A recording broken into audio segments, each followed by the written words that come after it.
Social media पर जैन समाज के सबसे लोकप्रिय जैन न्यूज चैनल महालक्ष्मी की ओर से आपके पास सुबह सुबह 8 बजे आपके पास बड़े दिन ठंड की बात। छोटा दिन होता है पर सारे अर्थ करते हैं आज की शुरुआत। दिगंबर संतों को जब कोई देखता है तो अचरज में रह जाता है, विशेषकर ठंड के इस मौसम में। तापमान रात को 2-3 तक जा पाता है, नहीं तो नीचे गिर जाए। और ऐसे में भी दिगंबर संत एक भी धागा भी तन पर नहीं होता।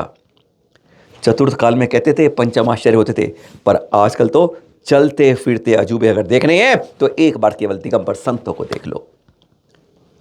इतनी ठंड में जब हम 4 कपड़े के बाद करते रहते हैं, ठंड में बाहर नहीं निकलते हैं, उनके विहार होते हैं, दृश्य देख रहे हैं आप।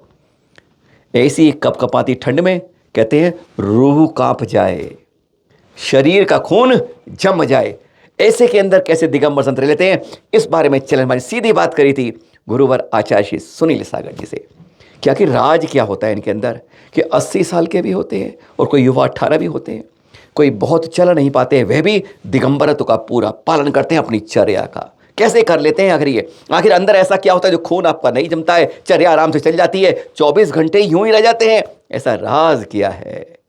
यह केवल जनेतर समाज नहीं, 140 करोड़ भारत नहीं, 7 अरब की दुनिया जानना चाहती है। फिर जिन्होंने बताया, एक बार सुनिए आप, आखिर कपकपाती ठंड में भी कैसे गर्म रहते हैं दिगंबर संत। सुनिए जरा। साधना ही इसका राज है।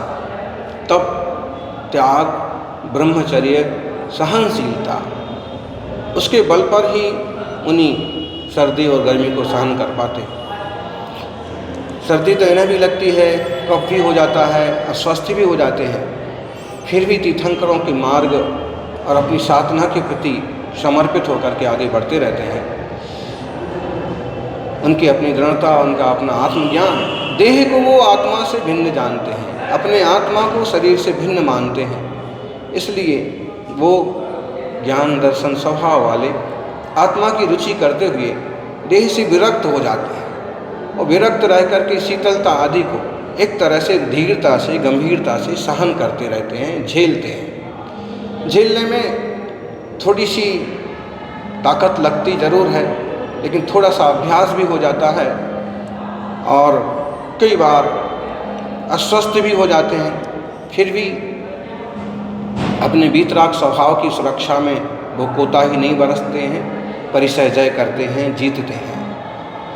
निश्चित रूप से दिगंबर मुनियों की तपस्या, उनका 24 घंटे में एक बार आहार लेना, उनका दिगंबर रहना, उनका सत्य, अहिंसा, आचौर्य, ब्रह्मचर्य, अपरिग्रह जैसे व्रतों का पूरी तरह से पालन करना, हमेशा नंगे पैर पद विहार करना, अपने केसों का लॉन्च करना, खड़े होकर के एक बार ही 24 घंटे में अपने हाथ में आहार करना, ऐसी ढेर सारी तपस्याएं हैं। 28 मूल गुण हैं कि जनता अचरज करती है। मुझे लगता है कि सतयुग के संत हैं जो इस कलयुग में इस धरती पर विचर रहे हैं, और ऐसे संतों के सत्य के कारण से ही शायद धरती टिकी हुई है। निश्चित रूप से ये संत तो अपने सत्य पर चलते रहेंगे, समाज भी इस दिशा में ठोस कदम उठाए, यही मंगल भावना।